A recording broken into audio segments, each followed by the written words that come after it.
জীবন হুমকির মুখে পড়ার কারণে আমার বাবা বলছিল তুমি আপাতত বাড়িতে আইসো না, তোমাকে বিপদে ফেলতে হবে। ওকে, পরিষ্কার। আমি একটু আমি জনাব হান্নান মাসুদ একটু এই পর্যায়ে একটু শেষ কথা বলি। সরকার, আপনি যখন এইসব প্রতিবাদ করতে যান, চাঁদাবাজি বন্ধ করতে যান, তখন সরকারি লোকজন আপনার সঙ্গে থাকে, পুলিশ, অ্যাডমিনিস্ট্রেশনের লোকজন? দেখেন হচ্ছে, যদি আমি একটা জিনিস একটা জায়গায় খুব স্পষ্ট করে বলছি, যখন আপনি ভালো কোনো কাজ করতে যাবেন তখন যদি হচ্ছে প্রশাসনকে যদি বুঝাতে পারেন যে এটা আসলে ভালো কাজ, তারা আসলে সেই ক্ষেত্রে তাদের নৈতিক জায়গা থেকে অনেক ক্ষেত্রে সমর্থন দেয়। একটা উদাহরণ বলতে চাই, এখানে দীর্ঘ সময় ধরে গত 16 বছর ধরে আমাদের নদী ভাঙ্গন জনিত কারণে যারা তাদের ঘর বাড়ি হারিয়েছে তাদের জন্য সরকারিভাবে ভূমি বন্দোবস্ত দেওয়া হয় বিভিন্ন দাগ কেন্দ্রিক বিভিন্ন এরিয়া ভিত্তিক।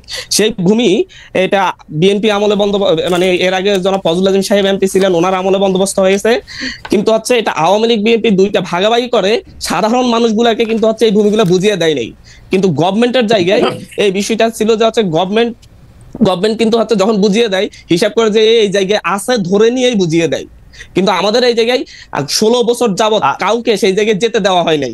যখন এই বিষয়টা নিয়ে আমি হাসান আরিফ স্যারের সাথে একদিন কথা বলেছিলাম, তার মানে হচ্ছে এই জায়গায় হচ্ছে মানুষ এবং হচ্ছে প্রশাসন খুব সাহসী ভূমিকা রেখে তারা এই জায়গায় হেল্প করে মানুষজনকে জমিগুলো বুঝিয়ে দিচ্ছে। রাইট। জনাব হান্নান মাসুদ, আপনার কখনো এরকম সন্দেহ হয় নাই যে এখন যেহেতু প্রশাসনে বা সরকারে আপনার বন্ধু বান্ধবেরা আছেন, সেই তো আপনার জন্য কাজটা সহজ হচ্ছে?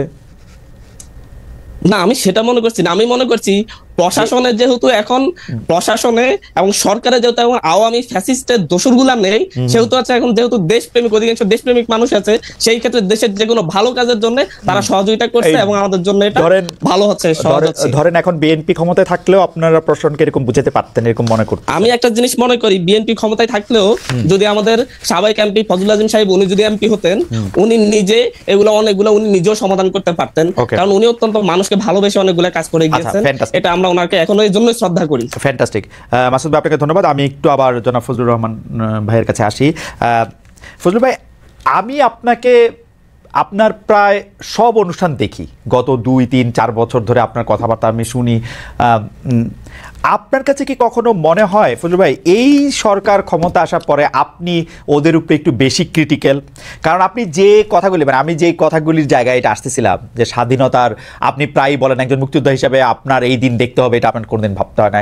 একজন মুক্তিযোদ্ধা হিসাবে আওয়ামী লীগের 15 বছর আপনি কেমনে দেখলেন ফজলুল ভাই?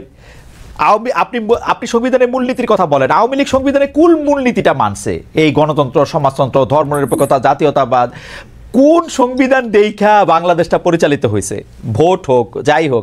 কিন্তু যদি আপনি তুলনামূলক জায়গা থেকেও বলেন, আপনি বিএনপির জায়গা থেকেও আপনার আমি প্রশ্ন করতে পারি যে বিএনপির আমলে কোন বাংলাদেশের কোন সাংবিধানিক মূলনীতি রক্ষা করা হয়েছে, বিচার বিভাগীয় হত্যা কোনটা বন্ধ হয়েছে? কিন্তু এই সরকারের সময় এসে আপনি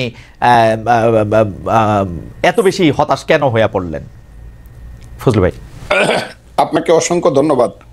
আমি আমার সেই ভাইয়ের কথা, মাসুদের কথা শুনছিলাম। জীবনে কোনোদিন হতাশ হই নাই। এই বাংলাটা আমার ব্যাপারে ব্যবহার করবেন না, আমি কোনো হতাশ মানুষ না। আমি আপনাকে অনুরোধ করব এই বাংলাটা কেউ যাতে আমার ব্যাপারে ব্যবহার না করে।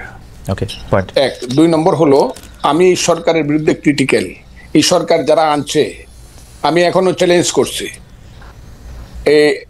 গত 10 বছর, আমি 15 বছর আওয়ামী লীগ সরকারের বিরুদ্ধে আমি যা করছি, আমি যা বলছি, আমার নামে যে রাষ্ট্রদ্রোহ মামলা হয়েছে, আমাকে যে আমেরিকাতে নির্বাসনে রাখা হয়েছে, আমাকে যে জেলে রাখা হয়েছে, এই আমি 10 বছর বাড়িতে যাইতে পারি নাই, মা বাবার কবর জিয়ারত করতে পারি নাই হাসিনা সরকারের সমালোচনা করার কারণে। আমি যতবার হাসিনা সরকারকে ফ্যাসিস্ট বলছি, ফ্যাসিস্ট বা যে শব্দটা, এইটাই আমি প্রথম এস্টাবলিশ করছি সবার আগে। আমি একটা কথা সবসময় বলি, what Bengal things today, rest of India things tomorrow. Gokhale নামে একজন মহান ব্যক্তি এই কথাটা বলেছিলেন। আমি একটা বলতে চাই, আমি ওই দিন জনসভায় বলছি যে আমি যা বলি তার অনেক দিন পরে অনেকে সেই কথাটা বলে। এই সরকার ক্ষমতায় আসার পিছনে, ক্ষমতায় বলবো না, দায়িত্ব পাওয়ার আসার পিছনে আমারও অনেক বেশি প্রচেষ্টা আছে, জীবন মৃত্যুর খেলা আছে। আমার ছেলেগুলো রাত্র 3টার সময় বাইরে হয়ে গেছে, খুঁজে পাইনি, 5 দিন বাসায় আসে নাই। এগুলো আমরাও মাঠেও ছিলাম, বক্তব্য ছিলাম। ফ্রান্স বিপ্লব যে হয়েছে, বিপ্লবের কয়জন নেতার নাম আপনি বলতে পারবেন? কিন্তু ভলটেয়ার, রুশো, যারা ফিলোসফিক্যালি মানুষকে উদ্বুদ্ধ করছে, তাদের নাম বলতে পারবেন? এই দেশে যারা হাসিনার বিরুদ্ধে আদর্শগতভাবে মানুষকে উদ্বুদ্ধ করছে, আমি দাবি করি তার মধ্যে আমি শুধু একজন না, সবার মধ্যে আমি অন্যতম, আর বেশি বললাম না, বললে আবার নিজের ব্যাপারে বেশি ডুল পিটানো হয়। আমি প্রত্যেকদিন বলতাম আমার ওয়াইফকে, যে কোনো সময় আমি মরতে পারি, তুমি বিধবা হইতে পারো, ছেলেরা এতিম হইতে পারে, ভয় পাইবা না। এইসব কথা আমি আপনাকে বলি। আওয়ামী লীগের বিরুদ্ধে আমি যে ফাইটটা, আওয়ামী লীগ মানে 15 বছর হাসিনার বিরুদ্ধে, 15 বছর না, 96 সন থেকে শেখ হাসিনার বিরুদ্ধে। আমার 3টা ইলেকশন শেখ হাসিনা লুট করে নিছে। আব্দুল হামিদ আমার সঙ্গে 2টা ইলেকশনে ফেল করছে, তারপরে আমাকে ডিক্লেয়ার করে নাই। আমি স্বতন্ত্র ইলেকশনে 96 সনে আব্দুল হামিদের চেয়ে 5200 ভোট বেশি পাস করছিলাম। 96 এর ভোটটা গণলে এখনো প্রমাণিত হবে। কাজে আমি আওয়ামী লীগের প্রতি, আমি এখন বলতেছি যে আওয়ামী লীগের লিখতে 10 বছর সময় লাগবে। আপনি কি শুনছেন আমার এই বাক্যটা? কতদিন যাবত শুনছেন আপনি নিজে বলেন।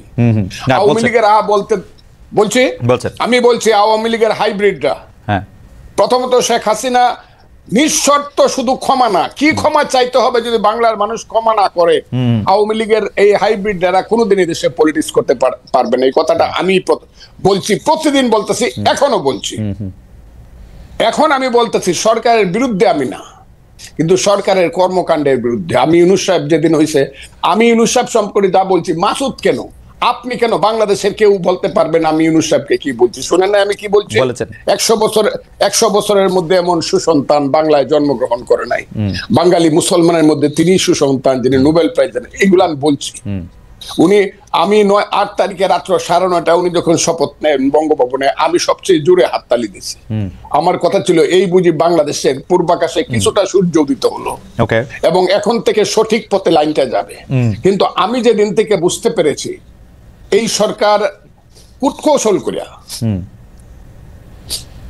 নন ইস্যুকে ইস্যু বানায়া ফালতু বাজে কথা বললা শুধু ক্ষমতাকে প্রলম্বিত করতে চায় বিনা নির্বাচনে, সেদিন থেকে টুকটাক কথা বলা শুরু করছে। টুকটাক আমার কথাটা বলে আমি কিন্তু প্রথম বলছি ঠিক আছে 2 বছর নেন, এখন কিন্তু 2 বছর বলি না। আমি একটা নিঃশর্ত ভাবে বলছি 2 বছর নেন। আমার দল আমাকে যে তুমি 2 বছর কেন দিলা, আমি বলছি দিয়েছি ইউনূস সাহেবের মতো লোক 2 বছর দেশ চালা। কিন্তু যখন আমি বুঝতে পারছি এই যে মাসুদ বসে আছে, তারা আমাদের সন্তান, তারাই আগামী দিনে এই দেশে রাষ্ট্র চালাবে। আমি খুব দোয়া করব তারা যাতে যোগ্যতা সহকারে রাষ্ট্র চালায়। কিন্তু তাদের যে মূল নেতা বলা হইলো জাতিসংঘে গিয়া, তার নাম হলো বোধহয় মাহফুজ আলম, যাকে মাস্টার মাইন্ড হিসাবে ইউনূস সাহেব পরিচয় করে, এতে আমার কোনো আপত্তি নেই। কিন্তু ও প্রথম দিকে কিছু কাজ করলো আমার ওই সন্তানটি, এবং কিছু কথা বললো, যে কথাগুলোর সঙ্গে আমি সিরিয়া, ইরাক বা মধ্যপ্রাচ্যের কিছু আদর্শিক মিল পাই। আফগানিস্তানে এই মিলগুলো আমাকে আহত করছে। কেন আহত করছে? তারা গত 6 মাসে 6 মিনিটের জন্য মুক্তিযুদ্ধ কথাটাই বলে নাই।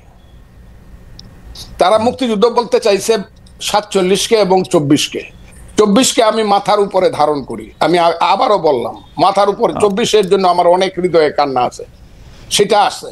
কিন্তু 47 আর 24-কে, 71-কে যারা বাদ দেয়, 71 হলো মুক্তিযুদ্ধ। এই মুক্তিযুদ্ধের পেট ছিঁড়েই বাংলাদেশের জন্ম। মুক্তিযুদ্ধ হলো বাংলাদেশের মা। কথাটা আমি বলি কি না বলেন আপনি? না বলেন। মুক্তিযুদ্ধ না হলে বাংলাদেশ হইতো না। যে মুক্তিযুদ্ধের পেট ছিঁড়ে বাংলাদেশ হলো, সেই বাংলাদেশের উপদেষ্টা হয়ে একজন তার মারে স্বীকার করতেছে না। মারে যে স্বীকার করতেছে না, সে তো সুসন্তান না। কিন্তু ফুলু ভাই, আপনি কি খেয়াল করেছেন যে 1 সপ্তাহ কম আগে জনাব মাহফুজ আলম একটা ফেসবুকে স্ট্যাটাস দিয়েছেন, যেটা শিরোনাম হচ্ছে মুক্তিযুদ্ধ মানে বাংলাদেশ? আমি শুনেছি। তাইলে ওই পেজটা উনি এই বিতর্কটা উনি সৃষ্টি, তাইলে আমি যদি বলি অবশেষে অরিন্দম কহিলা বিষাদে, আপনি যেটাকে লিবিয়া, সিরিয়া, ইরাক দেখতেছেন, সেটা কি আপনার কাছে মনে হয় এটা আপনার ইন্টারপ্রিটেশনে আপনি এরকম দেখতেছেন? আমার ইন্টারপ্রিটেশন, তাদের কথা আমি আপনাকে বলি, তাদের কথায় আমি এরকম দেখতেছি। কেন দেখতেছি? এখন আবার কালকে দেখলাম তারা যে নতুন দল করবে, এটার যে কথাবার্তাগুলো তারা বলছে সব হলো লিবারেল ডেমোক্রেটিক পার্টির কথা। তা আপনি যদি সকালে একরকম কথা বলেন, দুপুরে একরকম বলেন, বিকালে একরকম বলেন, রাত্রে একরকম বলেন, তা আমরা আপনি একটা দেশকে কিভাবে পরিচালনা করবেন এবং কিভাবে একটা নতুন দল গঠন করিয়া? কিন্তু ফজলু ভাই, আপনি দেখতেছেন না, এরা তো একটা যুদ্ধের মধ্যে আছে। আসলে এই যুদ্ধ তো শেষ হয় নাই, এরা কিন্তু এখনো এই ভয় পাইতেছে। ফজলু ভাই, আপনার কিন্তু এই ভয় আপনি বহু আগে জয় করে আসছেন, যে এরা কিন্তু এই ভয় এখনো আছে যে একটা আওয়ামী লীগ সরকার আসলে তাদের কি করবে। এরা যখন মাঠে কাজ করতে যাচ্ছে, আপনি জানেন বিভিন্ন রাজনৈতিক দলের নেতাদের কিন্তু ওদের নানাভাবে মোকাবেলা করতে হইতেছে। বাংলাদেশের রাজনীতির মাঠে তাকানো, আমার কথাটা শুনতে হবে আপনাকে। চেতনার দিকে যদি আপনার ঘাটতি থাকে, চেতনায় ঘাটতি। রাজনীতিতে প্রথম আছে আসে ফিলোসফি, ইডিওলজি। রাজনীতির প্রথম কাজ হলো ফিলোসফি, ইডিওলজি। তারপরে আসবে understanding, feelings, realization, theory and practice. Right. আপনি যদি ফিলোসফিতে বারবার ওই লেখেন যে 52 থেকে 24, 71টা বাদ দিয়ে যদি আপনি 21, ওই যে এটা কি বলে 21শে ফেব্রুয়ারি মাস করেন, আমার ভাইয়ের রক্তে রাঙ্গানো 21শে ফেব্রুয়ারি, আপনি 52 আর 24 করে ফেললেন, একারে পোস্টার করে ফেললেন, 71টা আপনি বাদ দিয়ে দিলেন। 71টা আপনাকে কি কামড়াইছে নাকি? যদি আপনি 71-এ না থাকেন, আমি ওদের সাথে থাকবো না। আর ছেলেরা যদি 71-এর সাথে থাকে, মুক্তিযুদ্ধের সাথে থাকে, বাংলাদেশের সাথে থাকে, যে ইয়েস বাংলাদেশ ঠিক আছে, 71 ঠিক আছে, তাদের যে নেতা, বাংলাদেশের নেতা শেরে বাংলা একে ফজলুল হক, হুসেন শহীদ সোহরাওয়ার্দী, মৌলানা আব্দুল হামিদ খান ভাসানী, শেখ মুজিবুর রহমান, আতাউল গনি উসমানী, সামরিক নেতা, I do hereby declare the independence of Bangladesh on behalf of our great leader Bangabandhu Sheikh Mujibur Rahman, সেই মেজর জিয়া, সেই খালেদ মুশাররফ, সেই 11টা সেক্টর মুক্তিযুদ্ধকে যদি তারা মানে, আমি কোনো ক্ষমতার দ্বারে তো আমি আপনাকে, আপনি শুনছেন বুঝে, আমি বলছি আমাকে প্রধানমন্ত্রী দিল, আমি 10 দিনের সময় নিব, যে আমার একটু চিন্তা করতে দেন, নিব কিনা। মন্ত্রী তো জীবনে কোনোদিন নিব, আমার এইগুলোর প্রতি কোনো খায়েশ নাই। তারা যদি এটা মানে, ওই ছেলেরা দেশ চালাক তাদের নীতিগত ভাবে, কিন্তু মুক্তিযুদ্ধ না মানলে আমি যেই না মানবে তাদের বিরুদ্ধে থাকবো।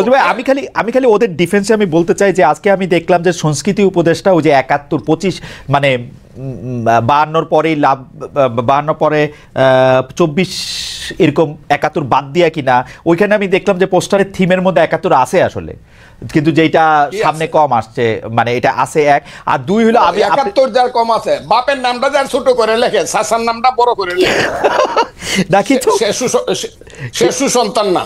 কিন্তু ফজলু ভাই, এইটা কি ঠিক না যে আমরা আসলে যে রাজনীতির মধ্যে ওদেরকে আমরা পাইলাম, এই 71টা কারো কাছেই আসলে ওরকম চেতনার জায়গায় ছিল না, তারা তো 71কে ব্যবহার করছে। এটা বিএনপি বলি, আওয়ামী লীগ বলি, চূড়ান্তভাবে তো ব্যবহারই করছে। আওয়ামী লীগ তো বেচছে, বিএনপি করছে ব্যবহার। আপনারা অপমান করছেন কেন জানেন? হ্যাঁ, কারণ এই মাসুদের নেতা, হ্যাঁ, সার্জি সালাম, ও আমার সন্তান। এগুলো শুনলে পরে ভাই যে কই মরতে ইচ্ছা করে। ও বলছে ইসলামিক ছাত্র শিবির ছিল এই আন্দোলনের ব্যানগার্ড। এই কথাটা ওরা আগে বললো না কেন? এই কথাটা খুব বলতো তারা না। কিন্তু ফজলু ভাই, আমি জাস্ট বেনিফিট দেওয়ার জন্য ওই ইসলামিক ছাত্র শিবির অনুষ্ঠানে গেছে গিয়া বলছে ইসলামিক ছাত্র শিবির আমাদেরকে সাহায্য করছে না, ও শহীদ মিনারে বলছে, ওদের মিটিং এ বলছে, সার্জিস নিজেদের মিটিং এ বলছে, ইসলামী ছাত্র শিবিরের মিটিং এ না। আমার তো ধারণা ওই ইসলামী ছাত্র শিবিরের মিটিং এ বলছে। নো ইসলামী ছাত্র শিবিরের মিটিং এ, সোহরাওয়ার্দী উদ্যানে শিবিরের সদস্য। আমার মনে হয় যে ইসলামী ছাত্র, যাই হোক আমার মনে হয় যে ফজলু ভাই অনেকগুলি প্রশ্ন তুলেছেন, সেই প্রশ্নগুলি ইসলামী, আমি একটা কথা বলে দিই আপনাকে, জি, যাই মনে করুক, যে যা মনে করুক, যে ইসলামিক ছাত্র শিবিরের পত্রিকায় লেখে যে মুসলমান যারা মুক্তিযুদ্ধ করছে তারা মাপ চাইতে হবে, আমি তাদেরকে আলবদর রাজাকারের সন্তান ছাড়া কিছু মনে করি না, এবং আলবদর রাজাকারের সন্তানের সাথে আমার কোনোদিন মিল হবে না। ওরা আমাকে কিন্তু ফজলু ভাই, এইটা ওদেরকে পয়েন্ট আউট করার পর এটা ওরা প্রত্যাহার করলো, তো এটা তো ওরা বজায় রাখবে কেন?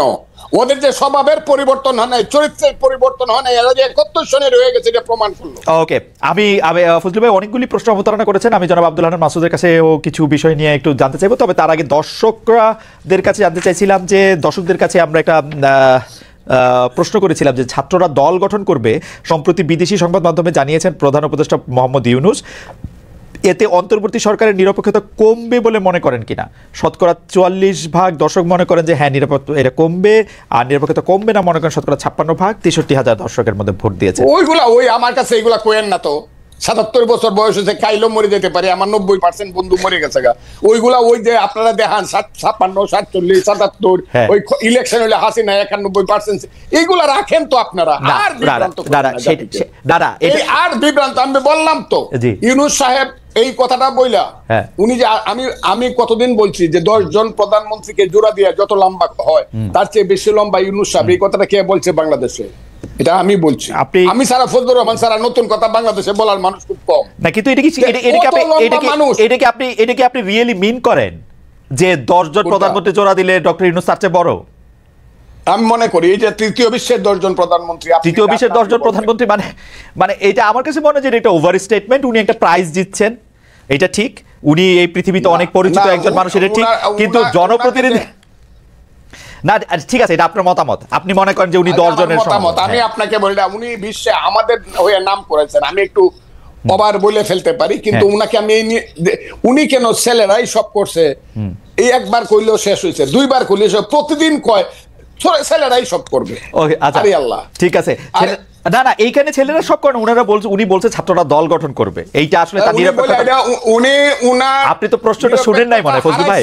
ফজলু ভাই, উনি প্রশ্নটা নিরপেক্ষতা হারাইছে। হ্যাঁ, বেশিরভাগ লোক মানে 44% লোক 63,000-এর মধ্যে বলছে উনি নিরপেক্ষতা হারাইছে, এই কথা বললেন। এটা আপনি বলেন, আমি মনে করি শুভবুদ্ধি সম্পন্ন যারা চেতনা সম্পন্ন লোক বেশিরভাগই মনে করবে যে এই কথাটা ওনার ঠিক হয় না, কেন বলবেন? ঠিক আছে, জনাব আব্দুল হান্নান মাসুদ, আপনি স্পেসিফিকলি প্রশ্ন করেছেন এবং এটি আসলে ফজলু ভাই অনেকদিন ধরে বলে আসছেন, যারা স্বাধীনতা চেতনার সাথে নাই, যারা 1971 সালকে অপমান করতে চায়, যারা বিভিন্ন জায়গায় বিভিন্ন বিষয় দেখতে চায়, তাদের সাথে উনি নাই। আপনার একটু কথা আমরা শুনতে চাই জনাব আব্দুল হান্নান মাসুদ।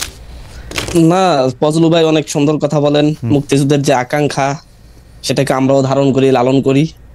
তো ওনারা আমাদের বাবার বয়সী। আমি ভাইয়ের কথা যখন শুনছিলাম তখন আমি আমার জাতীয় আইডি কার্ডের কথা মনে পড়লো, যে সেখানে আমার নামটা একটু মোটা অক্ষরে লেখা, আমার বাবা আর মায়ের নামটা একটু ছোট অক্ষরে লেখা। আর যখন আমি একটু বড় হয়েছি, আমার বাবা মা আমাকে নিয়ে গর্বই করে যে আমার ছেলে এটা হয়েছে, ছেলের পরিচয়টা দিতে ভালো বেশি পছন্দ করে। সুতরাং সেই ক্ষেত্রে আমি তো ভাবছিলাম যে ফজলু ভাইয়েরাও আমাদের সন্তানদের পরিচয় দিতে একটু গর্ববোধ করবে বেশি, যে না ছেলেদের নামটা একটু বড়। ঠিক আছে, আমরা সন্তানদের গর্ববোধ করি। আপনি এখন 71-এর বিষয়টা হচ্ছে, আমরা 71-কে নিয়ে আমরা আমাদের 3রা আগস্ট, 4টা আগস্ট, 5ই আগস্ট যখন আমরা আপনার চ্যানেল 24 আমরা বসেছিলাম, সেখানে আমরা বলেছি যে 47 হচ্ছে আমাদের আজাদি, 71 আমাদের মুক্তি, 24 আমাদের অস্তিত্ব। আমরা 47-এ ব্রিটিশদের থেকে আজাদি পেয়েছি, 71-এ এসে পাকিস্তানি শোষকদের কাছ থেকে মুক্তি পেয়েছি, 24-এ আমরা ভারতীয় যে আগ্রাসন সেটা থেকে নিজেদের অস্তিত্ব রক্ষা করেছি। জনাব মাসুদ, আমাদের কাছে কোনোটাই মূল্যহীন নয়। জি জনাব মাসুদ, ছোট করে একটু জানতে চাই, মূল্যহীন কোনোটাই নয় সেটা তো অবশ্যই, কিন্তু মানে আপনাদের কাছে তিনটাই একই রকম, তাই তো? না, আমাদের কাছে তিনটাকেই আমরা আমরা তিনটাকে একই রকম মনে করি। তবে 24 সবচেয়ে বেশি ভালো, 24 অবশ্যই বেশি। 71 গুরুত্ব, না সেটা বলছি না, 71-এর গুরুত্ব সবচাইতে বেশি, কারণ এখানে অনেক বেশি মানুষকে জীবন দিতে হয়েছে, দীর্ঘ একটি লড়াই হয়েছে যে কোনো কিছুর চাইতে। এর জন্য 71-কে আমরা অবশ্যই বেশি গুরুত্ব দিচ্ছি। ফজলু ভাইয়ের কয়েকটা বিষয়ে আমার কথা বলতে হচ্ছে আজকে। ফজলু ভাই যখন বলছিলেন যে আল বদর, যারা ভাইয়ের সমালোচনা করে তারা রাজাকার আল বদরের সন্তান। তবে আমি এই কথাটাকে, ঠিক এই স্পেসিফিক কথাটাকে শেখ হাসিনার সাথে এবং আওয়ামী লীগের সেই টোনের সাথে আমি একই রকম মিল পেয়েছি। একই কথা, একই ভাষায় আওয়ামী লীগের সমালোচনা করলে, মুক্তিযুদ্ধের সমালোচনা করলে আওয়ামী লীগের সমালোচনা করলে মুক্তিযুদ্ধের সমালোচনা হয়ে যায়, এবং তারা রাজাকার আল বদরের সন্তান হয়ে যায়। স্বাধীনতা 54 বছর পরে। কিন্তু মাসুদ ভাই, একটা ছোট করে, ফজলু ভাই যে কথাগুলি বলেন, মানে এটা শেখ হাসিনার ক্ষেত্রে খুবই সত্য। আমরা যখন শেখ হাসিনাকে বলতাম যে দুর্নীতি করতেছে, উনি বলতো রাজাকারের সন্তান। আমরা যখন বলতাম শেখ হাসিনা ইলেকশন ঠিক মতো দিতেছে না, উনি বলতো রাজাকারের সন্তান, বা জামাত শিবির ট্যাগ দিত। ফজলু ভাইয়ের কোন কথাকে আপনি এরকম করে বলতে পারেন যে এই ফজলু ভাই দুর্নীতি করছে বা ইলেকশন আটকাইছে? ফজলু ভাই স্পেসিফিকলি বাংলাদেশের স্বাধীনতার জায়গাটাকে একটা জায়গায় নিতে চাচ্ছে। আমি স্পেসিফিক্যালি বলছি যে উনি বলেছেন যে যারা ওনাকে আওয়ামী লীগের এজেন্ট বলে, এটা তো সমালোচনা যে কেউ করতে পারে, এক একজনের মতামত এক এক ধরনের থাকতে পারে, আমি সেটা মনে করি না। আমি বাইকে দেশপ্রেমিক বাংলাদেশি মনে করি এবং খুবই ওনার ভূমিকাকে করি, কিন্তু উনি বলেছেন যারা ওনাকে এরকম মনে করে, তারা এরকম কমেন্টস করে, তারা রাজাকার। অ্যাবসলিউটলি, কারণ তিনি তো আক্রমণ করতেছেন জামাত শিবির রাজাকারের এই ব্যাপারটাকে। আমি একটু কথা বলি, আমি বলি বাংলাদেশের উন্নয়ন 2014 পর্যন্ত একই মঞ্চে জামাত শিবিরের সাথে, জামাতের সাথেও ওনারা এবং ওনাদের স্থায়ী কমিটির নেতারা সবাই উঠে যখন কথা বলছিল, তখন ফজলু ভাইয়ের মুখে আমি এই কথা শুনতে চেয়েছিলাম। আজকে যখন বিভাজন চাই, আমরা 54 বছর পর আর বিভাজন চাই না। আমরা 24-এ দেখেছি ভারতীয় আগ্রাসনের বিরুদ্ধে যেভাবে ছাত্রদল আমাদের পাশে ছিল, সেভাবে ছাত্র শিবিরও ছিল, যেভাবে বিএনপি ছিল, সেভাবে জামাতও ছিল। আমরা বলছি আপনার সবাই রাজনীতি করুন, কিন্তু এরকম একটা বিশাল জনগোষ্ঠীকে বাংলাদেশের পক্ষ বিপক্ষ করে দিয়ে আবার আওয়ামী লীগের মতো সেই বিভাজনের রাজনীতি না করা হলো। কিন্তু আপনারা যে সুযোগ পাইলেই বলেন, এই আন্দোলনটা করছে শিবিররা, এই আন্দোলনটা করছে শিবিররা, পিছন দিক থেকে পরিচালনা করছে শিবির, জামায়াত ইসলামী আপনাদের পয়সা দিছে, বিএনপি করে নাই, বামরা করে নাই, কখনো বলি না। হ্যাঁ, আমরা এটা কখনো বলি না। আমরা কোত্থেকে শুনলাম এটা তাহলে ভাই? ছাত্র দলের প্রোগ্রামে আমরা এটা করতে শুনলাম শিবিরের প্রোগ্রামে গিয়েছে, সেটা আপনি বলতে পারবেন যে হচ্ছে খালেদ মহিউদ্দিন ভাই এটা কোথা থেকে শুনেছে, সেটা খালেদ মহিউদ্দিন ভাই শুনবে, আমি এরকম শুনি নাই। আমরা দেখেছি ছাত্র শিবিরের প্রোগ্রামে গিয়ে বলেছে ছাত্র শিবির আমাদের আন্দোলনে সহযোগিতা করেছে। ছাত্র দলের প্রোগ্রামে গিয়েও আমরা বলি ছাত্র দল আমাদেরকে সহযোগিতা করেছে। বিএনপি কে বলি যে হচ্ছে ওনারা আমাদের পাশে দাঁড়িয়েছে, তাই বলে কি পুরো আন্দোলন ওনাদেরকে ক্রেডিট তুলে দেওয়া হয়েছে? আপনি নিজের পক্ষে বললে তখন সেটা নিতে পারবেন, অন্য সহযোগিতা করছে সেটা বললে নিতে পারবেন না, এটা হতে পারে না। আমরা কট জুড়ে আমাদের অগ্রজদেরকে বলবো, আমাদের যারা হচ্ছে দীর্ঘ সময় ধরে সংগ্রাম করেছে তাদেরকে বলবো, আপনারা আগামীর বাংলাদেশে ডান বাম ধর্ম বর্ণ এবং হচ্ছে রাজনৈতিক দল বেঁধে জাতীয় স্বার্থের ক্ষেত্রে কোনো বাংলাদেশ বিরোধী কোনো ধরনের বড় একটা অবস্থান তৈরি করবে না, বিভাজন তৈরি করবে না। এই একটা বিভাজনের কারণেই, এরকম একটি বিভাজিত জাতিসত্তা তৈরি করেই আওয়ামী লীগ 16 বছর এদেশকে শাসন করেছে, শোষণ করেছে এবং বাংলাদেশের মসনদে বসেই শেখ হাসিনা ভারতীয় সকল এজেন্ডা বাস্তবায়ন করেছে। যদি তখনও যদি এই ধরনের বিভাজনের বিরুদ্ধে সকলে বুড়ো আঙ্গুল দেখাতো তাহলে এটা সম্ভব হতো না। আমরা এর জন্য বিভাজনের বিরুদ্ধে অবস্থান নিয়েছেন। অবশ্যই আমরা বিভাজনের বিরুদ্ধে অবস্থান নিচ্ছি।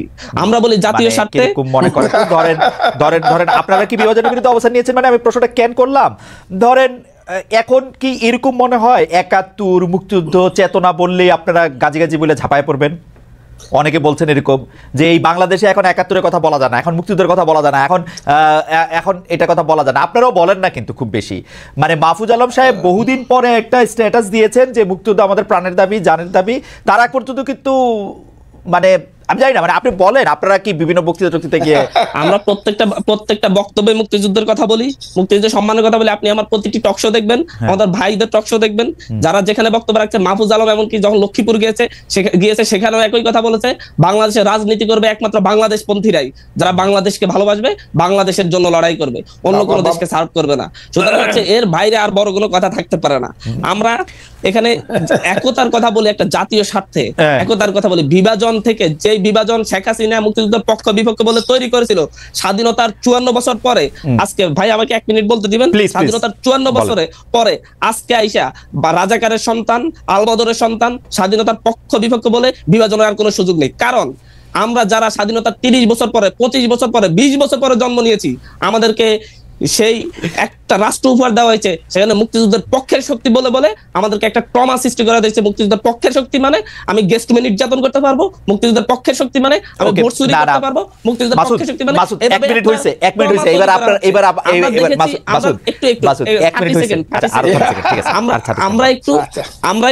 আমরা যখন হচ্ছে দেখেছি যে প্রতিবাদ করেছে ভোট চুরির বিরুদ্ধে, দুর্নীতির বিরুদ্ধে, তাকেই মুক্তিযুদ্ধের বিপক্ষের শক্তি এবং পাকিস্তানপন্থী বলে ইয়া করা হয়েছে, ট্যাগ দেওয়া হয়েছে। আমরা মনে করি এটা এই প্রজন্মকে ট্রমাটাইজ করে তুলেছে যে প্রতিবাদ করলে মুক্তিযুদ্ধের বিপক্ষে শক্তি বলা হবে। সামনের দিনে এবার আমি একটু জিজ্ঞেস করি মাসুদ, আমি একটু জিজ্ঞেস করি একটা জিনিস শুধু।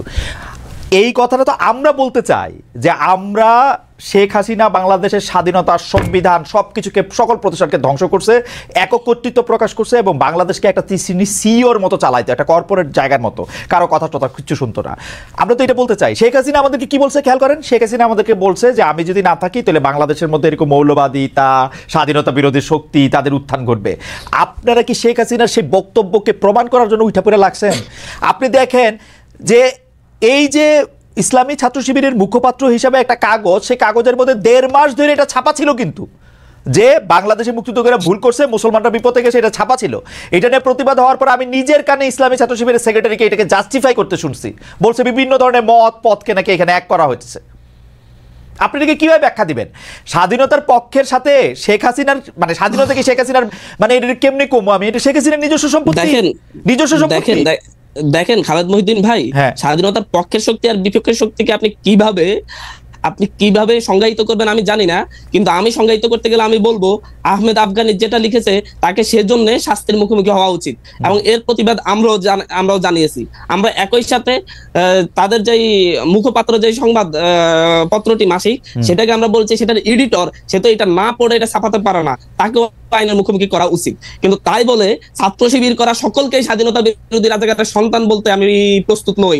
আমি দেখেছি তাদের মধ্যে, আমি অনেক শিবির সন্তানকে দেখেছি, তাদের মধ্যে যে দেশপ্রেম আছে, যেটা ছাত্রলীগ এতদিন বলে পড়তো, তাদের মধ্যে তার ন্যূনতম নেই। কিন্তু পাশাপাশি বাংলাদেশের ছাত্র দল, ছাত্র শিবির প্রত্যেকের মধ্যে আমি দেশপ্রেম দেখেছি। আমি এই দেশপ্রেমকে আমি কোনো একজনের লেখার জন্য বা তাদের মুখপাত্রের নেতৃত্বস্থানীয় কয়েকজনের জন্য আমি তাদের সকলকে একই কাতারে রাজাকার আমি অবশ্যই এই ব্যাপারে জনাব হান্নান মাসুদের সাথে আমি একমত। জনাব হান্নান মাসুদের সাথে একমত। জনাব ফজলুর রহমান, আপনি যদি একটা কোনো কিছু বলেন যে আপনি বড় অভিযোগ আনছিলেন। আপনি এমন জায়গাতে আমার নিয়ে আইলেন, এই ছেলে আমার 3 জেনারেশনের ছোট ছেলে মানুষ, তার সাথে আমি মুক্তিযুদ্ধ আদর্শ বাম ডান কিছুই থাকবে না, সব মিলেমিশা করতে হবে। শুধু এদেরকে নেতা ওরা বুঝবে কয়েকদিন পরে। ওই যে এরা যেমন 6 মাস পরে বুঝছে যে একটা মুক্তিযুদ্ধ ছিল, তাদের নেতা মাহফুজ আলম বলছে 6 মাস লাগবে না, এরা 1 মাস পরেই বুঝবে আরো কি কয় এরা। আমি কথাটা বলে দিলাম, বাবারা তোমরা ভালো থাকো। কিন্তু একটা কথা আমরা চেয়েছিলাম যে হচ্ছে যদি আসলে যদি হচ্ছে তাদেরকে রাজাকার আলবদর মনেই হতো, তাহলে 14-18 যখন তাদেরকে ধানের শীষ তুলে নিলেন তখন কেন আমার ফজল ভাই প্রতিবাদ করেন? আমি তোমার বাবা তোমার কথার সময় আমি কোনো কথা বলি নাই, তুমি একটু শোনো। কারণ তোমাদের আমি এই প্রথম একজন মহান নেতার সাথে বসলাম তোমাদের মতো যারা একদম বিপ্লব করছো। এর আগে কোনো মহান নেতার সাথে আমি বসিনি। আমি আগে জানলে মহিউদ্দিন সাহেবরে আমি অন্য কিছু বলতাম। শোনো তুমি কথাটা, ফাউন্ডেশন কি বুঝায়? একটা বিল্ডিং এর ফাউন্ডেশন, বাংলাদেশের ফাউন্ডেশন কি? বাংলাদেশ নামটা কিভাবে হলো? কিসের মধ্য দিয়ে বাংলাদেশ? এটা তো নামটা ছিল পূর্ব পাকিস্তান, এটা বাংলাদেশ হলো কেমনে? তুমি 47-কে বলতেছো আজাদির যুদ্ধ। আজাদির যুদ্ধ তো 52 সনে শেষ হয়ে গেছে। 52 সনে আইসেই তো স্লোগান হয়ে গেল আমার মায়ের ভাষা কেড়ে নেওয়া যাবে না, যখন পাকিস্তানিরা পাঞ্জাবিরা আমাদের ভাষা কায়রা নিতে চাইলো। মাত্র 5 বছরের মাথায় তো সব শেষ হয়ে গেল। এরপরে 52 থেকে যে তোমার সাথে কি বলবো, 69, 71, তোমার বাবার জন্ম কত সনে আমি জানি না, আরো পরে হবে, আমার চেয়ে ছোট হবে তোমার বাবা। তুমি একটা কথা মনে রাখবার চেষ্টা করো, ইতিহাস বাদ দিয়া বাংলাদেশের এই যে 62, 64, 66, 69, 71 বাদ দেয়া শুধু তোমরা এসে একটা আন্দোলনে জয়লাভ করে ফেলছো এবং আন্দোলনের মাথায় তোমরা দাঁড়াইছো।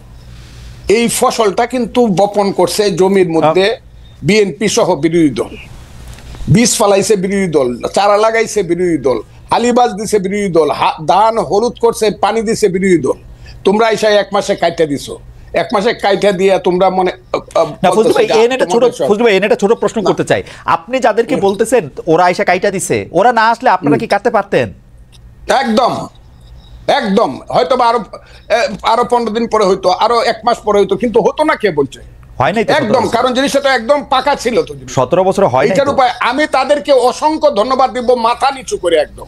আমি আমার সন্তানদের প্রতি অনেক বেশি শ্রদ্ধা জানাবো যে তারা এই নেতৃত্বটা দিছে। কিন্তু এর অর্থ এই না যে এই যে 15 বছর যাবৎ বিএনপি সহ সমস্ত বিরোধী দল শত শত হাজারে হাজারে জেল কাটছে, লাখে লাখে মামলা খাইছে, শত শত গুম হইছে, এই সব বাদ দিয়া এই সন্তানেরা যদি বলে তারাই সব করে ফেলছে, তাইলে তাদের সাথে আমার কথা তারা পরে বুঝবে। ফজলু ভাই আমি একটু আপনার কাছে হাত জোর করে বলি, ওরা তো এটা বলতে চায় না যে ওরা সব করছে। ওদেরকে ওরা যখন না, আপনি দেখেন ওরা যখন বিএনপি কে সরকারে আসতে বলছে, বিএনপি সরকারে আসে না, ওরা কি করবে? বিএনপি সরকারেও আসবে না, ডিস্টার্ব করবে, তো কেমনে হবে? মাসুদ আমার সন্তানের মতো। আমি যখন ছাত্রলীগের প্রেসিডেন্ট 80 সনে, ওই সময় কিন্তু ও জন্মগ্রহণ করে নাই।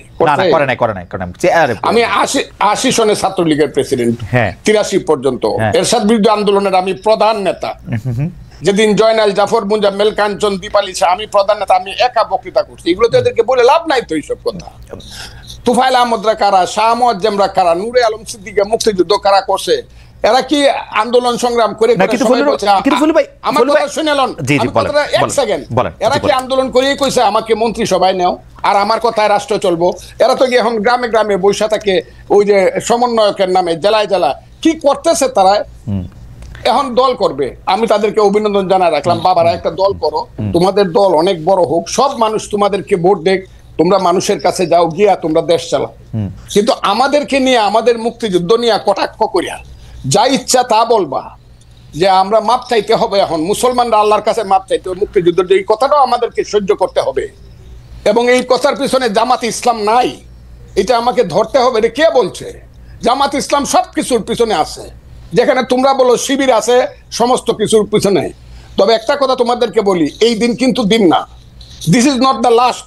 এই মুভমেন্ট এই লাস্ট মুভমেন্ট না, কিন্তু এই গেমটা কিন্তু ফাইনাল গেম, তোমরা যেটা বলতেছো may not be final game in the history, এটা সেমিফাইনাল ফার্স্ট রাউন্ডও হইতে পারে না। কিন্তু ফজলু ভাই আপনি কি ওদেরকে বেনিফিট অফ ডাউট দিবেন? ওরা তো প্রত্যাহার করলো, এবং কেউ তো আজকেও হান্নান মাসুদ ওই লেখার কথা আপনি বলতেছে, আজকেও হান্নান মাসুদ বলতেছে যে ও শাস্তি দাবি করে, যে লেখক এই লেখা লিখছে ও দাবি করে যে এডিটর এটা দেখা দেখে নাই সেটার, এটা তো ওর অবস্থা না অনেকেরও অবস্থা। কার কাছে দাবি করে? জামাতের কাছে। শাস্তি কি জামাতের মতো একটা মেথডিক্যাল দল, একটা ক্যাডার ভিত্তিক দল তো 1 সেকেন্ড লাগে শাস্তি নিতে, জামাতের নিচে কতদিন হয়েছে? আপনি তো নিচে না নেই তো, বরং জামাত শিবিরের সেক্রেটারি যে, আমি আপনাকে কি বলবো, সভাপতি যে যেভাবে আমি হেলালের সাথে তর্ক করছে, আজিজুল বাড়ি হেলালের সাথে মুক্তিযুদ্ধ যে সঠিক ছিল এটা কি ছিল, এইসব কুকথা আকথা বা ওই যে কুযুক্তি, আমি তো ছেলেদের সাথে আলাপ করতে না। আপনি ছেলেদের সাথে আলাপ করেন না, আপনার কথা বাংলাদেশের সবাই শুনতেছে, এই মুহূর্তে 13,000 জনের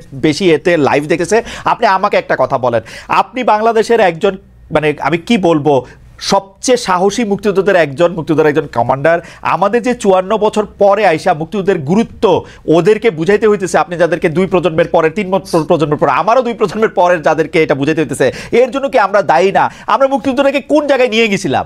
আমরা সব জায়গায় দায়ী।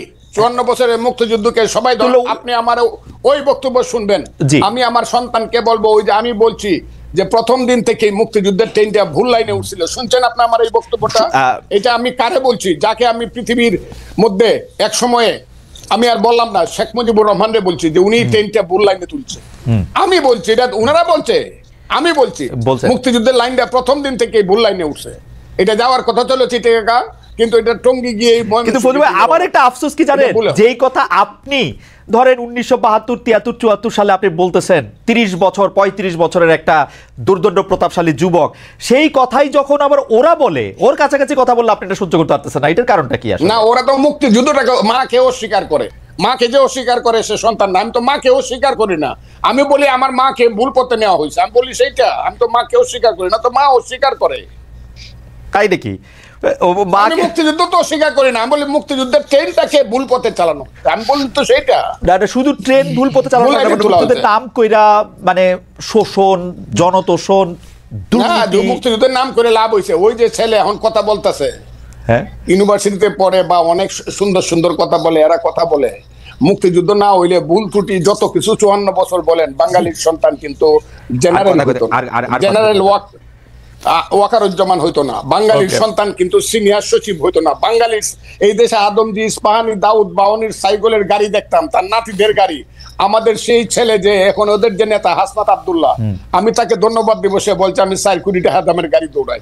4 কোটি টাকার গাড়ি বাঙালি ছেলেদের থাকতো না, আদমজির নাতি রোলস রয়েস গাড়ি আমাদের দেখতে হতো। মুক্তিযুদ্ধ হয়েছে বলেই বাঙালি বলতে পারে 36,000 কোটি টাকা চুরি করার মতো সুবিধা হয়েছে, না হইলে দাঁড়ায় দাঁড়ায় দেখতে হইতো পাঞ্জাবিরা কি করে দেশ লুট করে, আর আমাদের মেয়েদেরকে নিয়ে গিয়ে সুন্দর সুন্দর বাগনা বানায়। মুক্তিযুদ্ধ সবটা খারাপ এই কথাটা আমি বলবো না, আমার মনে হয় যে ভুল হয়েছে, কিন্তু মুক্তিযুদ্ধ সবটা খারাপ। মুক্তিযুদ্ধ হওয়ার ফলেই বাংলাদেশ নামে একটা দেশ হয়েছে, বাঙালি জাতির একটা রাষ্ট্র হয়েছে, বাস দ্যাটস অল। আমি আপনাকে শেষবারের মতো আসবো 1 মিনিটের একটা প্রশ্ন করার জন্য। সেই প্রশ্নটা হচ্ছে এরকম যে আপনি বাংলাদেশের রাজনীতির, যেটা আমি প্রথমেই করেছিলাম, যে 54 বছরের মধ্যে কোন সময়টা বাংলাদেশ রাষ্ট্র হিসাবে মুক্তিযুদ্ধের আদর্শে পরিচালিত হয়েছে বলে আপনি মনে করেন, সেটা আমরা আপনার কাছ থেকে শেষ কথা শুনবো। আমি একটু জনাব হান্নান মাসুদের কাছে যেতে চাই। জনাব হান্নান মাসুদ, আপনারা কি আসলে যে ফাউন্ডেশনের কথা বারবার বলছেন, ফজলুল ভাই আসলে এটা বিভিন্ন জায়গায় বলেন, ফজলুল ভাইয়ের সকল কিছুর মধ্যে এটাই আপনাদের সম্পর্কে একটা প্রধান ফ্ল্যাগ। উনি তো আপনাদের বিরোধিতা করেন না, উনি প্রধান ফ্ল্যাগ, যে উনি দেখতে চান যে উনি যে যুদ্ধটা করেছিলেন সেই যুদ্ধটা 54 বছর পরে আপনারা সেই যুদ্ধটার পথে আছেন কিনা। এরপরে কারা এটাকে খারাপ ব্যবহার করছে, ভালো ব্যবহার করছে, এটা ওনারও কথা আছে, আপনাদের সবার কথা আছে, কিন্তু ওই ফান্ডামেন্টাল বা ফাউন্ডেশনের জায়গায় আপনারা এক জায়গায় আছেন কিনা, নাকি এইটা আরেকটা বিভাজনের জায়গা? জনাব হান্নান মাসুদ। না, আমি আসলে ফজল ভাই অনেক পছন্দের মানুষ, আমি দীর্ঘ সময় ধরে লক্ষ্য করছি ভাই কোনো একটা বদ্ধমূল ধারণা ভাইয়ের মধ্যে আছে, উনি যে ধারণা থেকে বারবার বলতে চেষ্টা করতেছেন যে হচ্ছে মুক্তিযুদ্ধকে আমরা ধারণই করি না, মুক্তিযুদ্ধের বিরুদ্ধে, মুক্তিযুদ্ধ অস্বীকার করি। আমি জানি না ভাইয়ের মধ্যে এই বদ্ধমূল ধারণা কোথা থেকে জন্মালো, যেখানে আমাদের আজকে কালকের প্রোগ্রামেও প্রতিটা প্রোগ্রামে আমাদের স্লোগান থাকে ৭১-এর হাতিয়ার গর্জে উঠুক আরেকবার, ৫২-র হাতিয়ার গর্জে উঠুক আরেকবার। এই স্লোগানগুলো যেখানে আমরা প্রতিদিনই দিয়ে যাচ্ছি, তারপরও আমরা কিভাবে বুঝাইতে হবে যে আচ্ছা আমাদের এখানে আছে কি নেই, আমরা কি মুক্তিযুদ্ধকে ধারণ করি না করি না। আমরা যেখানে আমরা তিনটাকে ইয়ে করছি, আমাদের অফিসে হোসেন শহীদ সোহরাওয়ার্দী, শেরে বাংলাকে ফজলুল হক সহ প্রত্যেকটা জাতীয় নেতার ছবি সহ আমরা টাঙ্গাইয়ে রাখছি। তারপরও যদি বলেন মাওলানা ভাসানী সহ যে, তারপরও যদি বলেন যে হচ্ছে আমরা আসলে মুক্তিযুদ্ধকে ধারণ করি না, তাহলে আসলে হচ্ছে এটা মানে আমাদেরকেও কষ্ট দেয় যে হচ্ছে কেন আমাদের বাবার মনে সবাই ভুল বুঝে, কিন্তু বাবারা কেন ভুল বুঝে, বা সন্তানরা যখন দেখে যে বাবারা ভুল বুঝে, বাবারা ভুল ব্যাখ্যা করে, তখন এই সন্তানরা কার কাছে যাবে? আপনার কাছে কি মনে হয় আপনার কাছে কি মনে হয় মাসুদ, এটা ভুল বোঝার কোনো কারণ আছে নাকি? আপনার কাছে কি মনে হয় জানা মাসুদ, আপনার কাছে কি মনে হয় ভুল বোঝার কি কারণ আছে? আপনার কাছে কি মনে হয়? এটা বদ্ধমূল ধারণা থেকে জন্মাচ্ছে। আমি যেটা মনে করি যে হচ্ছে ভাই একটা জিনিস দীর্ঘক্ষণ ধরে শিবির ভাই যে ভাষায় প্রতিবাদ করতেছে, আমিও একই ভাষায় এর চাইতে কঠিন ভাষায় প্রতিবাদ করে বলছি। ছাত্র সংবাদের এডিটরকে, সম্পাদককে এবং হচ্ছে যিনি এই লেখাটা লিখেছেন সে আহমেদ আফগানিকে, দুইজনকে আইনের আওতায় আনা হোক। আমরা এটা প্রতিবাদ করেছি, আমরা এটার জন্য প্রেস রিলিজ দিয়েছি। তারপরে উনি কেন যে হচ্ছে ছাত্র শিবিরের কথাটা নিয়ে আজকে 10 মিনিট উনি আমাকে এই ব্যাপারটা আমি যে তোমাদেরকে ভালোবাসি, তো মাসুদ ভাই প্রশ্নবান দিচ্ছিলেন আমি জানি না। আমি এখানে কয়েকটি কথা বলি। ভাই যখন হচ্ছে ইয়া নিয়ে, জামাত নিয়ে, শিবির নিয়ে এতটাই ভাই বিরোধী, এরা স্বাধীনতা বিরোধী ভাই জানেন। 2018 সালে জামাত নেতারাও ধানশীষ মার্কায় নির্বাচন করলেন, ভাইও ধানশীষ মার্কায় নির্বাচন করলেন। সেদিন যদি ভাই বলতেন জামাত নেতারা যে মার্কায় ইলেকশন করতেছে আমি সেই মার্কায় ইলেকশন করব না, আমি আজকে বলতাম হ্যাঁ জামাতরা আসলে 2018 সালে স্বাধীনতা বিরোধী ছিল। কিন্তু জনাব হারুন মাসুদ একটা কথা বলি, জনাব হারুন মাসুদ 2024 মাসুদ একটা কথা বলি, আপনারা তো আমাদের নতুন আলোর, নতুন পথের দিশারি, তাই না? আপনারাও যদি একটা কাজ কেন করতেছেন, এটা করতে গিয়ে ওই আওয়ামী বিএনপি মার্কা ওই তুলনায় করেন যে আপনারাও করছেন এইটা দিয়ে আপনাদের আমি আপনাকে একটু প্রশ্ন একটু এক্সটেন্ড করি। আপনারা যে রাজনীতির মধ্যে যাইতেছেন, আমি বাংলাদেশের এই রাজনীতি দিয়া গত 30-32 বছর যতদিন পর্যন্ত এগুলো আমি অবজার্ভ করি, দেখছি যে আওয়ামী বিএনপি যে পথে হাঁটতেছে আপনারা এই একই পথেই হাঁটতেছেন, ওইটারই আপনারা রাজনীতি মনে করছেন। গিয়া এলাকার মানুষে বলবেন ব্রিজ বানাই দিবেন, রাস্তা বানাই দিবেন, কাউরে আপনি টাকা দিবেন, টেন্ডার দিবেন, সাহায্য দিবেন, কারো থেকে চাঁদা নিবেন, কাউরে চাঁদা দিবেন, একই সিস্টেম। তো মানে আপনারা তো আলাদা কিছু হইলেন না। ফজলু ভাইরা যেটা আমরা যেটা সিস্টেমে আমরা আগাচ্ছি, আমরা কারণ হচ্ছে কাউকে এটা দিব সেটা দিব, ছাদা নিচ্ছি, এরকম কোনো কিছুতে আমাদের সাথে সম্পৃক্ততা নেই। আমি কয়েকটি কথা বলতেছি, আসলে ওই ধারণাগুলা থেকে আমি জাস্ট হচ্ছে বলছি কথাই এক কাজে আরেক। আমি বলছি কথাই, হ্যালো জি আমরা শুনতে পাচ্ছি শুনতে পাচ্ছি। আমি বলতে চাচ্ছি হচ্ছে কথাই এক কাজে আরেক, এই জায়গা থেকে আমি বের হয়ে আসতে চাচ্ছি। আমি বলতে চাচ্ছি আমাদের যারা কথাই যেটা বলবে কাজেও সেটা হবে। আমরা একই ভাবে হচ্ছে আমরা মনে করি যে হচ্ছে যারাই 54 বছর পরে স্বাধীনতার পক্ষ বিপক্ষে শক্তি থাকা যাবে না, যারা এখন এই সময়ে স্বাধীনতার বিরুদ্ধে অবস্থান নিবে তাদেরকে আইনের আওতায় আনা হবে, পার্সন টু পার্সন ধরে। কিন্তু আপনি সমগ্র গোষ্ঠীকে আমরা এখানে একটা কাতারে আনতে চাচ্ছি না একজনের কথার জন্য। আমি এখানে কয়েকটি কথা বলছি যে হচ্ছে আজকে বিএনপি 31 দফা দিয়েছে, অনেক প্রশংসা করছে, এটা আমাদেরও যে সংস্কারের দাবি সেই সংস্কারের সাথে অনেকাংশে মিল আছে। কিন্তু আজকে আমি একটা কথা বলি যে 2018 সালে আওয়ামী লীগ রাতের ভোট করেছে, সেই রাতের ভোট করার পরে সেই সংসদে রাতের ভোট বলে সেই সংসদেই বিএনপির নেতারা শপথ গ্রহণ করে প্রায় 4 বছর আপনারা সংসদে ছিলেন। আমি একটু বলছি আপনারা বিএনপির সমালোচনা কেন করতেছেন? মানে বিএনপির কাজের সমালোচনা আজকে যদি বিএনপি বলে বিএনপি 19 সালে ইলেকশনের পরে সংসদে 5 জন বসে 5 বছর আন্দোলন করার ফলেই 24 সালে এরকম একটা পজিশন হয়েছে, যে পজিশনের মধ্যে আপনি এটা করতে পারছেন। আমি নীতির জায়গা থেকে বলছি, ওনারা কি পজিশন তৈরি করছে আমি জানি না। ভাই বলছেন যে হচ্ছে প্রতিবারই ওনারা বীজ বপন করেন, গাছের চারা লাগান, গাছ বড় হয়, ফসল ফাঁকে, কিন্তু প্রতিবারই একবার ওনারা সেই ফসল কেটে আনতে পারেন নাই। না ফসল এইবারই পাকছে, উনি বলছেন ফসল এইবারই পাকছে। ফসল পাকতে 16 বছর লাগে না, সে 2013 সালে কোন ফসল পাকতে নিশ্চয়ই 16 বছর লাগে। 2013 সালে বেগম জিয়ার বাসার সামনে 2টা করে 4টা টাক সরাতে পারলে সেই দিনই ফসল কেটে ঘরে তোলা যায়। সেইটা তো আপনি সেই দিন ঢাকা শহরে এত নেতারা পারে না। আমার মনে হয় যে জনমাসে আপনি কথা শেষ করেন। যতবার আন্দোলন হয়েছে আপনি ফসল না পাকলে কেন আপনি 150 দিন কেন অবরোধ পালন করছেন? তাহলে ফসল না পাকলে কেন আপনি এটা? আমি বলছি যত ফসল কাটার জন্য যে তারুণ্যের শক্তি প্রয়োজন ছিল, সেই তারুণ্য শক্তির সার্ভটা আমরা করতে পেরেছি। আমরা সেই জায়গায় আমাদের মুরব্বীদেরকে কিভাবে ফসলটা কাটতে হবে সে পরামর্শটা আমরা ওনাদের কাছ থেকে না জনাব মাসুদ, আপনারা জনাব মাসুদ এইটাতে আমি শুধু আপনার একটা কথা বলি যে আওয়ামী লীগ কিন্তু কোনো রাজনৈতিক সরকারকে, কোনো রাজনৈতিক আন্দোলনকে মাঠে দাঁড়াতে দিছে কিনা সেটা আপনারা দেখবেন, এবং আপনারা এটা খুব ভালো করে জানেন। আপনারা কিন্তু রাজনৈতিক আন্দোলন করেন নাই রে ভাই, আপনারা কিন্তু রাজনৈতিক আন্দোলন করেন নাই, আপনারা চাকরি আন্দোলন করছেন, চাকরি আন্দোলন করছেন, রাজনৈতিক আন্দোলন করতেন না করতেন ওই সময়। এর বিরোধিতা করছি আজকে এখানে যারাই হচ্ছে আমাদের সরকারে আছে এবং আমি সহ আপনি দেখবেন 2024 সালে ভাই একটু বলেন আমি সহ আমাদের যারা নেতৃবৃন্দ এই আন্দোলনের নেতৃত্ব দিয়েছে, আমরা শুধুমাত্র এই 24-এ এসে এই আন্দোলন করেছি তা না, 28 অক্টোবর পল্টন ময়দানে আমরাও টিয়ার গ্যাস খেয়েছি। 2024 সালের 6 জানুয়ারি ঢাকা শহরে একটা মাত্র মিছিল হয়েছে, সেটা আমাদের নেতৃত্ব হয়েছে আওয়ামী লীগের 7 জানুয়ারি ভোটের বিরুদ্ধে। আমরা সেদিন গণতান্ত্রিক ছাত্র শক্তি সহ, আমাদের তখন একটি সংগঠন ছিল গণতান্ত্রিক ছাত্র শক্তি সহ, আর বিশ্ববিদ্যালয়ে আরো কিছু ক্রিয়াশীল সংগঠনকে নিয়ে আমরা সেদিন মার্চ করেছি শাহবাগ অভিমুখে। ওকে, ঠিক আছে, আপনাকে থ্যাংক ইউ, আপনাকে আমি থ্যাংক ইউ। রাজনৈতিক ছিল এবং একই সাথে কোন রাজনৈতিক আন্দোলনে বিএনপি বা হচ্ছে জামাতের কোন রাজনৈতিক আন্দোলনে 2000 মানুষকে হত্যা করা হয়েছে 36 দিনের আন্দোলনে, বাট এই আন্দোলনে করা হয়েছে কারণ এই আন্দোলন সরকার তার চাইতে বেশি শক্তি দিয়ে দমন করার চেষ্টা করেছে। সুতরাং সরকারকে দোষ দিয়ে আওয়ামী লীগ সরকার এটা করেছে দাঁড়াতে দেয় নাই, সেই প্রশ্ন এখানে একদম প্রশ্নাতীত। কারণ হচ্ছে দিনের বেলা রাস্তায় একটা জটিকা মিছিল করে, রাতের বেলা যে আওয়ামী লীগ নেতাদের বাসায় থাকলে সেই আন্দোলন অবশ্যই। জনাব আনান মাসুদ, আপনি বোধহয় একটু কিছু বাস্তবতা বোধহয় একটু আপনি দূরে সরতেছেন, যে এই যে আওয়ামী লীগের বিরুদ্ধে যে আন্দোলন জুলাই আগস্ট মাসে হয়েছিল সেটাকে অরাজনৈতিক রূপ দেওয়ার চেষ্টা আপনাদেরও ছিল, আমরা যারা আপনাদেরকে সমর্থন করেছিলাম তাদেরও ছিল। সেই সময় এটাকে যে রাজনৈতিক রূপ দেওয়া যাবে না, কোনোভাবে এটা সে রাজনৈতিক সংশ্লিষ্টতা করা যাবে না, সেটা আপনারাও বারবার বলেছেন। এখন এটাকে রাজনৈতিক আন্দোলন বলতে চাইলে এটা একটা অন্যরকম মানে হয়। আপনি শেষে আবার 1 মিনিট বলবেন, আমরা 1 মিনিট একটু জাস্ট ফজলু ভাইকে শুনে আসি। যে আমরা ফজলু ভাই, আমি আপনার কাছে একটা প্রশ্ন করেছিলাম যে আপনি ওদেরকে এত নিন্দামন্দ করেন, কিন্তু কোন সময়টা আসলে বাংলাদেশে স্বাধীনতার চেতনা দিয়ে পরিচালিত হয়েছে একটা সময় যদি আমাদের বলতেন।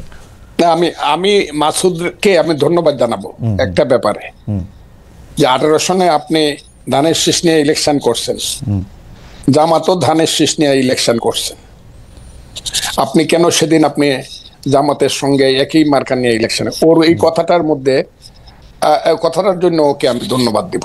আমি যদি না করতাম তাইলে ভালো হতো, তাইলে আমার নীতিগত অবস্থানটা আরো শক্ত হতো। কিন্তু মাসুদকে আমি বলতেছি, ধানের শীষ মার্কাটা কিন্তু জামাতের না, ধানের শীষ মার্কাটা বিএনপির। এই মার্কার তলে কিন্তু তাদের কোনো মার্কা ছিল না, তাদের যে দাঁড়িপাল্লা মার্কা সেদিন হাসিনারা দেয় নাই, আমাদের মার্কার তলে এই জামাত আইসা আশ্রয় নিছিল, শেল্টার নিছিল। সেই শেল্টার মাস্টারকে যেদিন 5ই আগস্ট ঘটলো, মাসুদ স্বীকার করুক আর না করুক, জামাতের যে অফুরন্ত অবৈধ আকাঙ্ক্ষা, স্বপ্ন যে একা ক্ষমতা দখল করবে ওই আমাদের ছেলে পেলেদেরকে নিয়ে কইরা তারা তাদের মতো করে রাষ্ট্র চালাবে, বিএনপিকে বনি সদর বানায় ফেলবে, এবং বিএনপি হইল 2 সাপের 1 বিষ নৌকার ধানের শীষ হয়ে যাবে। এইটা জামাত কিন্তু প্রথম দিন থেকে করার পরে আজকের বাংলাদেশটা এত অন্ধকার হয়ে গেছে। আমার মুখ দিয়ে এত কিছু কথা বের হচ্ছে, এই কারণে আমি জামাতের অন্যায় আকাঙ্ক্ষাকে চরিতার্থ করার জন্য রাষ্ট্র ক্ষমতায় আজকে এই জামালে গুলো লাগছে। মাসুদরা যেটা করে, এটা মাসুদরা একটা দল করুক, আমার বাবারা একটা দল করো সুন্দর করিয়া, এবং তোমরা মানুষকে বুঝাও কোন পথে তোমরা যাবা। তো তোমরা যদি মেজরিটি হও, আমি আগের থেকে তোমাদেরকে অভিনন্দন জানায় রাখলাম, এই ব্যাপারে কোনো আমার ডিফারেন্স নাই। আর আপনি যে বলছেন যে 1 মিনিট আমাকে দিলেন যে কোন সময়ে মুক্তিযুদ্ধের পক্ষে জিনিসটা মানে সময়টা ছিল, সেই সময়টা হলো 10ই এপ্রিল থেকে 16ই ডিসেম্বর 1972 সন, মানে মোটামুটি ভাবে। হ্যাঁ, 10ই এপ্রিল 1971 সাল থেকে, 10ই এপ্রিল 1971 সাল থেকে, 71 না, 10ই এপ্রিল 1972 মুক্তিযুদ্ধের পরের কথা বলছি আমি। ওকে, থেকে 4টা এবং আলটিমেটলি 16ই ডিসেম্বর পর্যন্ত মানে ওই পথে, মুক্তিযুদ্ধের পথে দেশটা চলছিল। কেন? তখন 309 ঘন্টা বিতর্ক করে বাংলার শ্রেষ্ঠ সন্তানেরা, আবারও বলছি বাংলার শ্রেষ্ঠ সন্তানেরা, আবারও বলছি বাংলার শ্রেষ্ঠ সন্তানেরা একটা সংবিধান করছিল, যেটা পৃথিবীর শ্রেষ্ঠ সংবিধানের একটা হিসাবে পরিগণিত, পরে এটা নষ্ট হয়েছে। এই সংবিধানটাকে আবার আমার মাসুদ বাবারা এইটা একদম ওইটা কি বলছে কবর দিয়ে দিতে চায়। বিরোধিতা তো একটু এমনিই করি না, এই শ্রেষ্ঠ ওই সময়টা 16 এর পর থেকে যা হয়েছে 16 ডিসেম্বরের পরে 7ই মার্চ আসছে 73 ভোট হয়েছে 39টা সিটে। ওই সরকারের আমলেই 39টা সিটে আমার মনে যায় এই ফজলুল ভাইয়ের কথা শোনা খুবই মানে কি বলবো খুবই আকর্ষণীয়, খুব চমৎকার, শুনতে ইচ্ছা করে শুধু, কিন্তু সময় নাই, আমাদের শেষ করতে হচ্ছে। কিন্তু 72-এর সংবিধানটা আপনি সত্যি পৃথিবীর সর্বশ্রেষ্ঠ সংবিধানগুলির একটা মনে করেন? সর্বশ্রেষ্ঠ বলি নাই তো, সবচেয়ে ভালো সংবিধানগুলি, সবচেয়ে ভালো সংবিধান না, শ্রেষ্ঠ সংবিধান একটা। আচ্ছা, শ্রেষ্ঠ সংবিধান একটা। ওই 70 অনুচ্ছেদ থাকা সত্ত্বে প্রধানমন্ত্রীর কাছে 70 অনুচ্ছেদ আমি আপনাকে বলি, 70 অনুচ্ছেদ তখন বাস্তবতায় তো এটা তো অনেক সময় লাগবে। 70 অনুচ্ছেদ তো হইলে 54 কে 55 কে 56 সনে ওই যে এমপি এমএলএ হইয়া ভোট কেনাকাটা করে যেভাবে প্রতি 24 ঘন্টায় একবার সরকার বদল হইতো, সেই তিক্ত অভিজ্ঞতা থেকে কিন্তু 70 না, এটা আপনারা বলেন বহুবার, এটার বহু রকম রেমেডি সারা পৃথিবীতে আছে, আপনারা ওইটার দিকে আপনারা জান নাই। যাই হোক, আমার কাছে 70 আমি সমর্থন করি না। আমি 72-এর সংবিধানে ফজলুল, আপনি খালি 72-এর সংবিধানে আপনার সাথে আমি আলাদা করে একদিন কথা বলবো না। হাওয়েভার আপনি মানে একটু আপনার সাথে কথা বললে তো একটু প্রস্তুতি নিয়ে আসা উচিত, একটু সময় নিয়ে আসা উচিত, সেই জন্য আমি একটু প্রস্তুতি আর সময় নিয়ে 72-এর সংবিধানটা নিয়ে আপনার সাথে আপনি একদিন কথা বলবো না। কিন্তু ফজলুল ভাই একদম চমৎকার ভাবে বলছেন যে উনি মনে করেন বাংলাদেশ মুক্তিযুদ্ধের চেতনার পথে ছিল হচ্ছে 1972 সালের 10 এপ্রিল থেকে 4 ডিসেম্বর পর্যন্ত, অর্থাৎ যতক্ষণ পর্যন্ত গণপরিষদ 16 ডিসেম্বর, হ্যাঁ 4 নভেম্বর, হ্যাঁ 16 আপনি 16 ডিসেম্বর পর্যন্ত মনে করতেছেন, তাই তো? বলছি কারণ 16 ডিসেম্বরে গিয়ে এটা কার্যকরী হয়েছে। ওকে, 16 ডিসেম্বর পর্যন্ত কার্যকরী হচ্ছে, আর বাকি সময়টার ক্ষেত্রে তিনি সেটা মনে করেন না। আমরা 1 মিনিটে জনাব আব্দুল হান্নান মাসুদের কাছেও শুনবো। জনাব আব্দুল হান্নান মাসুদ, আপনারা একটা নতুন রাজনৈতিক দল যে করতে যাচ্ছেন বা যে দল যে করবেন সেটা আসলে কোন আদর্শে পরিণত মানে পরিচালিত হবে, আপনি 1 মিনিটে সেটা একটু বলবেন কিনা বা সেটা বলার একটু সময় হবে কিনা? দেখেন হচ্ছে আজকে এখানে বিএনপি যে দলটি, তারেক রহমান বেগম জিয়ার আপসীনতা, তারেক রহমান যে হচ্ছে তারুণ্য নির্বাচন যে নেতৃত্ব দিচ্ছেন, সেটাকে কেন্দ্র করে আজও হচ্ছে আমরাও বেগম জিয়ার জন্যই বিএনপিকে ভালোবাসি, কিন্তু যখন আমরা বিভিন্ন অঞ্চলে চাঁদাবাজি দেখি তখন আর আমরা ভালোবাসতে পারি না। কিন্তু বেগম জিয়া যতদিন আছেন, যতদিন বেগম জিয়ার এই আপসীনতা আমাদেরকেও পথ দেখিয়েছে, আমরা ওনাকে শ্রদ্ধা ভরে সবসময় বাংলাদেশের সবার মাথার মনি করে রাখবো। তো এই জায়গা থেকে আজকে আমরা যেই পলিটিক্যাল পার্টিটা করতেছি, আমরা মনে করছি এবং আমরা দেখছি আমাদের এই প্রজন্মকে গতানুগতিক যে রাজনৈতিক ধারা চলে আসছিল, সেই রাজনৈতিক ধারা আমাদেরকে সুষ্ঠু নিরাপদ বাংলাদেশ জন্মস্থান উপহার দিতে পারেনি। আমরা যারা জন্ম নিয়েছি, জন্মের পর থেকে আমরা এখানে অনিরাপদ বাংলাদেশ পেয়েছি এবং আমাদের এখানে রাজনৈতিক এবং হচ্ছে মত প্রকাশের স্বাধীনতাহীনতাই পেয়েছি। আমরা দেখেছি হত্যা, গুম, নির্যাতন। আমরা এর বাইরে থেকে আমরা মনে করি এর জন্য শুধুমাত্র আওয়ামী লীগ দায়ী না। সেই 72-এর পরবর্তী সময় থেকে আজ পর্যন্ত যত রাজনৈতিক দলগুলা গড়ে উঠেছে, তারা কেউই আমাদের জন্য, নতুন প্রজন্মের জন্য নিরাপদ বাংলাদেশ দিতে পারেনি। পাশাপাশি ফজলুল ভাইয়ের কাছে যদিও হচ্ছে মুক্তিযুদ্ধের পক্ষের, মুক্তিযুদ্ধের চেতনা ধরে যে ইয়াটা 72-এর 10 এপ্রিল থেকে 16 ডিসেম্বর বলেছেন, আমি এই ক্ষেত্রে হয়তো আমার কিছু জানাশোনার ভুল হইতে পারে, ভাইয়ের কথার প্রেক্ষিতে আমার কাছে মনে হচ্ছে বাংলাদেশের মূলত স্বাধীনতার সেই সাম্য, মানবিক মর্যাদা এবং গণতন্ত্রকে প্রতিষ্ঠিত করার যে মূলনীতি ছিল, সেই মূলনীতির ভিত্তিতে বাংলাদেশের স্বাধীনতার পক্ষের যে রাজনীতি চলেছে, মুক্তিযুদ্ধের পক্ষের চেতনাকে ধারণ করে যে রাজনীতি হয়েছে, সেটা মেজর জিয়ার সেই 4.5 বছর সেটাকে আমি বাংলাদেশের সোনালী যুগ বলে মনে করি আর কি। তো হচ্ছে মেজর জিয়ার মানে জিয়াউর রহমান সাহেব শাসন আমলটাকে আমি বাংলাদেশের স্বর্ণযুগ মনে করি। সেই সময় উনি বাংলাদেশে গণতন্ত্র ফিরিয়ে দিয়েছেন, বাংলাদেশের মানুষ মানবিক মর্যাদা দিয়েছেন, এই দেশের মানুষের সাথে তিনি মাটি কেটেছেন, এই দেশের মানুষকে ধারণ করেছেন। আমরা সেই রাজনীতিটাই আমরা সামনের দিকে করতে চাচ্ছি, এই বাংলাদেশের মানুষকে ধারণ করে, খেতে খামারের মানুষদেরকে সাথে নিয়েই আমরা সেই বাংলাদেশের মুক্তিযুদ্ধের যে আদর্শ সেটাকে আমরা ধারণ করে এবং 24-এর যেই লক্ষ্য সেটাকে আমরা অর্জনের জন্যই আমরা আমাদের যে রাজনৈতিক দল কাজ করে যাবে। Thank you. হাতিয়া থেকে যদি বিএনপিতে আপনাকে নমিনেশন দেওয়া হয়, ধানের শীষ অফার করা হয়, তাহলে নেবেন? দেখেন হচ্ছে বেগম জিয়াকে শ্রদ্ধা করি, সেই জায়গা থেকে ওনার প্রতি আমার শ্রদ্ধাবোধ থাকবে, কিন্তু আসলে হচ্ছে আমি চাই যে হচ্ছে আলাদা নতুন রাজনৈতিক